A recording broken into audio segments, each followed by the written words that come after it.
하나님의 은혜가 여러분들 가운데 함께 하시기를 주님의 이름으로 축원합니다. 여러분, 지금 이스라엘 상황이 바뀐 게 아닙니다. 선지자가 이 말씀을 전할 때 이스라엘이 이미 해방되고 또 국제적인 위협에서 벗어났고, 그리고 또 그들 나름대로 자유와 평강과 그리고 공의와 정의가 이루어지는 그런 사회가 아니에요. 여전히 두렵고 여전히 힘든 상황입니다. 그래서 12장 1절에서 이렇게 말해요. 그날에 어떤 날이에요? 지금 11장에서 이야기하고 있는 그때예요. 11장에서 이야기하고 있는 그때는 언제예요? 하나님께서 한 아기를 통해서 이 땅에 개입하실 때예요. 그때 이 땅에 어떤 일이 벌어져요? 그 아이로 인하여서 공의와 정의가 실현됩니다. 뿐만 아니라 거기에 진정한 평화가 이루어져요. 또 한 가지는 온 세상에 흩어져 있는 하나님의 백성들이 다 예루살렘으로 모여올 것입니다. 그때 우리는 어떻게 반응할 건가? 이게 지금 선지자가 12장에서 하고 있는 이야기예요. 그러니까 그날이 우리에게 주어지면 그날은 우리가 기대했던 것보다 훨씬 더 아름다운 날, 훨씬 더 기쁨이 있는 날, 그래서 온 세상에 있는 하나님의 백성들이 다 모여드는 그날, 그때 우리는 어떻게 하나님께 반응해야 할까요? 우리는 어떻게 그때에 우리 하나님 앞에 서야 될까요? 그때에는 우리 하나님께서 행하신 일들을 찬양할 거예요. 노래할 거예요. 여기 2절을 한번 볼까요? 2절. 보라, 하나님은 나의 구원이시라. 내가 신뢰하고 두려움이 없으리니 주 여호와는 나의 힘이시며 나의 노예이시며 나의 구원이심이라. 나의 노래. 우리 하나님은 하나님께서 행하신 일로 인하여 찬양받으실 분입니다. 그래서 저와 여러분들을 위해서 하나님께서 큰 일을 행하셨을 때 우리가 가장 먼저 해야 될 일이 뭐예요? 찬양하는 거예요. 찬양. 어떻게 찬양할 수 있지요? 예배를 통해서 찬양하고요. 하나님께서 하신 일을 이야기하는 거예요. 노래하면서 그 찬양은 이렇게 나타납니다. 감사로 나타나요. 하나님 감사합니다. 하나님 감사합니다. 하나님이 행하신 일이 얼마나 놀라운지, 그리고 그것이 우리에게 어떤 구원을 가져다 주는지 너무너무 감사합니다. 여러분, 이 감사를 좀 달고 사세요. 우리에게 베푸신 하나님의 은혜가 얼마나 큰지 늘 바라봐야 돼요. 감사가 없으니까 불평하고, 감사가 없으니까 짜증이 나고, 감사가 없으니까 힘들어요. 여러분, 힘든 일을 하는 사람들, 근데 즐겁게 하는 사람들이 있어요. 이거 하게 된 게 얼마나 감사한데요. 내가 일을 하는 것이 얼마나 행복한데요. 다른 사람들이 볼 때는 아이고, 저 힘든 일을 어떻게 하지? 어떻게 하지? 근데 감사가 있는 사람들은 해요. 기쁨이 있는 사람들은 해요. 이게 은혜라고 생각하니까 그래요. 내가 할 수 없는데 나에게 이런 은혜가 주어졌다. 나에게 이런 기쁨이 주어졌다. 내가 해서, 이건 내 힘으로 되는 게 아니다. 누군가가 나를 도와줬고 누군가가 나를 힘있게 했다. 이 어려운 일도 감당할 수 있는 것은 감사하는 자에게 있는 줄 믿습니다. 오늘 여러분 혹시 힘든 일이 있으면 먼저 감사하세요.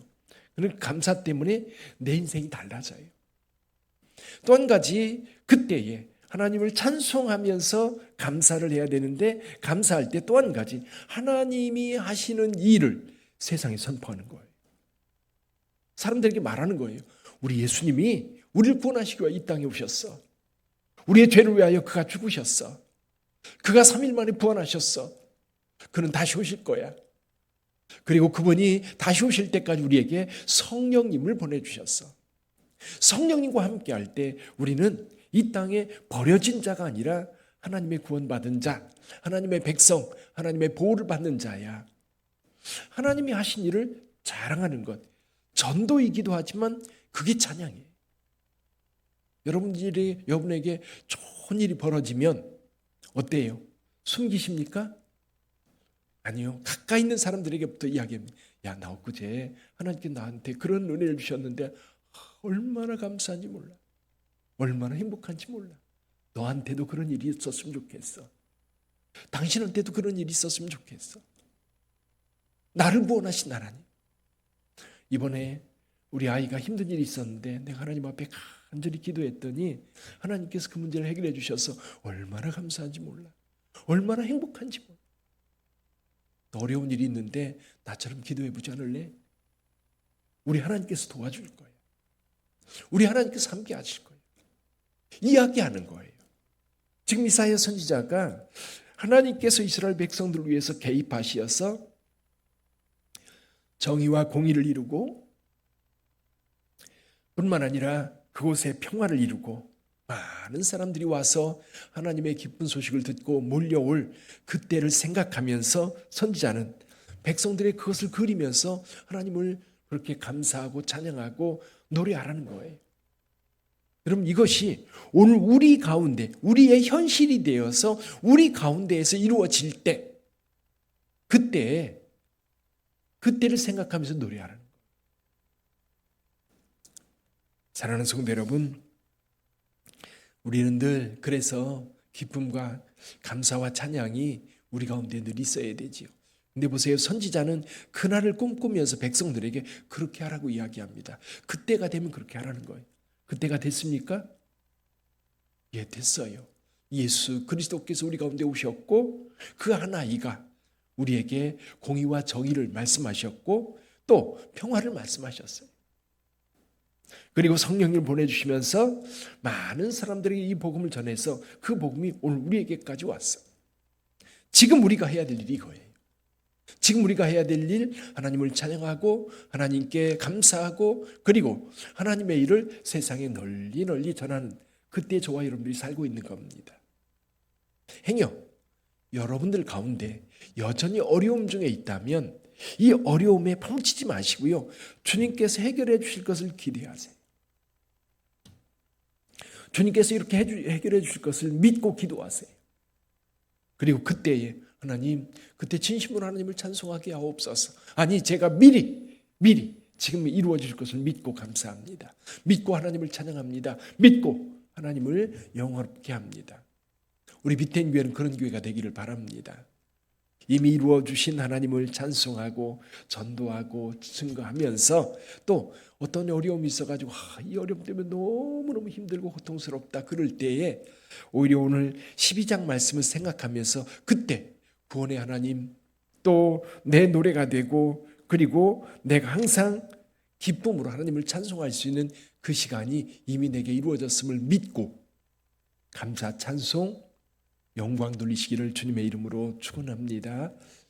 근데 우리가 어려움이 있을 때 더더욱 기도해야 될 것, 더 기도를 많이 쌓으세요. 더 많이 쌓으세요. 주님께서 그 기도를 들으시고 기쁨 가운데 행할 수 있도록. 제가 기도를 가만히 생각해 보니까요, 전 세계 수십억이 하나님 앞에 기도할 거예요. 우리 하나님께서 굳이 내 기도에 관심을 기울일까? 할렐루야. 주님은 여러분의 기도에 관심이 많으십니다. 여러분이 기도하지 않아도 하나님의 백성들이 마음 아파하는 것 하나님은 다 아세요. 때가 되면 다 이루실 겁니다. 근데 또 한 가지 측면에서 보면 기도한 내가 힘을 얻어요. 기도한 내가 이만큼 기도하고 있고 이만큼 하나님 앞에 시간을 보낼 때 그 하나님이 내게 가까이 계시고 그리고 그 하나님이 내게 힘 주신 것을 누가요? 내가 느껴요. 내게 힘이 돼요. 그래서 우리 하나님 앞에 빗댄 교회는 기도를 많이 쌓아놓으셔서 우리 하나님 앞에 우리 자신이 힘을 얻고 하나님 앞에서 우리 자신이 그 기도를 통해서 문제가 해결되는 역사를 보면서 우리 하나님을 크게 기뻐하는 저와 여러분들이 되기를 주님의 이름으로 축원합니다. 기도하겠습니다.